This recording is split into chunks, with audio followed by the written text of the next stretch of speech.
Apakah alpurinol menyebabkan gagal ginjal? Nah, yuk kita bahas, tapi sebelum itu wajib untuk konsultasi dulu. Buat Bapak Ibu yang mau konsultasi sama saya, silakan pencet tombol plusnya di sini.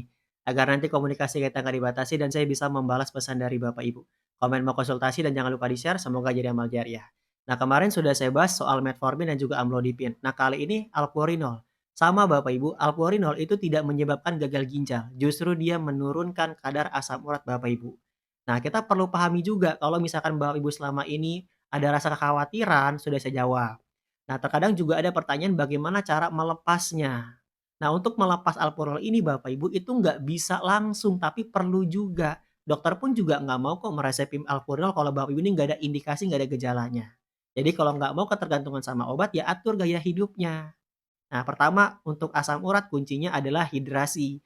Cukupi dulu kebutuhan air putih harian 1,8 sampai 2 liter per hari. Itu membantu untuk menurunkan asam urat. Lalu yang kedua, pilih makanan yang memang aman, rendah purin, nggak tinggi purin. Memang untuk purin, masih banyak yang sekali mindset, "Oh, purin itu dari sayuran." Enggak, Bapak Ibu. Purin itu ada di makhluk hidup. Ada di daging merah, ada di hewan laut, itu ada purinnya. Tapi perlu hindari makan yang mengandung purin yang tinggi, contohnya jeroan. Sudah pasti harus dihindari sekali kalau nggak mau asam uratnya melonjak tinggi. Nah, apa dampaknya asam urat yang tinggi pada ginjal? Nomor satu, itu bisa berisiko terbentuknya batu ginjal.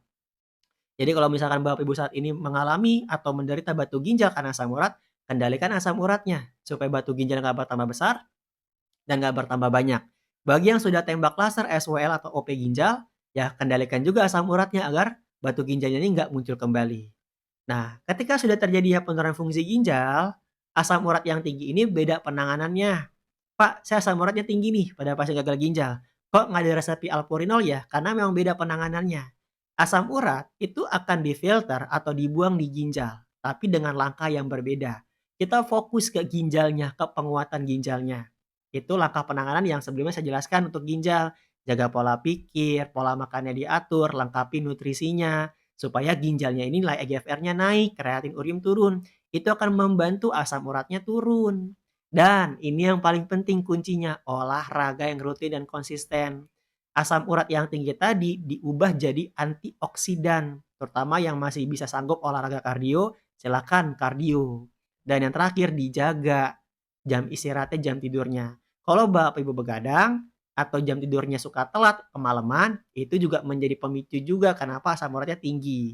Dan terakhir, tolong, kalau kondisinya ginjal masih bagus tapi asam uratnya tinggi, jangan Bapak Ibu ketergantungan sama obat anti nyeri. Karena di live saya, itu banyak yang konsul asam uratnya tinggi, minum alpurinol nggak turun, minumnya obat anti nyeri. Karena obat nomor satu yang menyebabkan gagal ginjal adalah obat anti nyeri, karena dia golongan NSAID, non-steroid antiinflamasi. Pemberian obat anti nyeri berdasarkan resep dari dokter. Jangan konsumsi obat anti nyeri di luar dari resep dari dokter, apalagi tanpa pengawasan dari dokter. Oke. Nah, Bapak Ibu bisa pelajari nanti di live-live saya, atau kalau mau konsultasi lebih detail sesuai dengan kondisi masing-masing, silakan bisa langsung inbox saya. Atau bagi Bapak Ibu yang memang mau konsultasi lebih detail sesuai dengan kondisi masing-masing dan mau menjadi program pendampingan ginjal dengan mengatur pola makan dan juga nutrisi, bisa langsung cek di profil, hubungi nomor saya. Terima kasih, kalau bermanfaat jangan lupa di-share.